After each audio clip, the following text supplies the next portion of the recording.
మనం దీవించబడటం వేరు, మనం అనేకులకు దీవెనకరంగా ఉండటం వేరు. ప్రియబిడ్డ, అర్థమైందా ఈ రెండింటికి ఉన్న తేడా?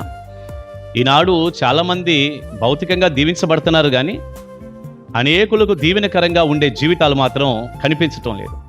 ఇంకా వీలైతే అనేకులకు శ్రమకి, ఇబ్బందులకి, బాధకి కారణమవుతూ కనపడుతున్నారు, కానీ అనేకులకు ఆశీర్వాదకరంగా ఉండే వాతావరణం మాత్రం బోలెడు మంది దగ్గర కనిపించడం లేదు.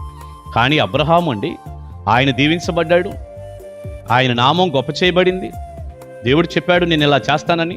తిరిగి ఒక మాట అన్నాడు, నేను గొప్ప జనముగా చేస్తాను అంటూనే నీవు ఆశీర్వాదంగా ఉంటావు అన్నాడు. దాంతోపాటు మరొక మాట అన్నాడు, నిన్ను ఆశీర్వదించు వారిని ఆశీర్వదించేదను అన్నాడు. అబ్రహాం బాగుండాలని ఎవరైనా కోరుకుంటే దేవుడు వారిని ఆశీర్వదించేవాడు. అబ్రహాము దీవించబడాలి అనే మాట ఎవరైనా పలికితే దేవుడు వారిని కూడా దీవించేవాడు. నిన్ను ఆశీర్వదించే వారిని నేను ఆశీర్వదిస్తాను.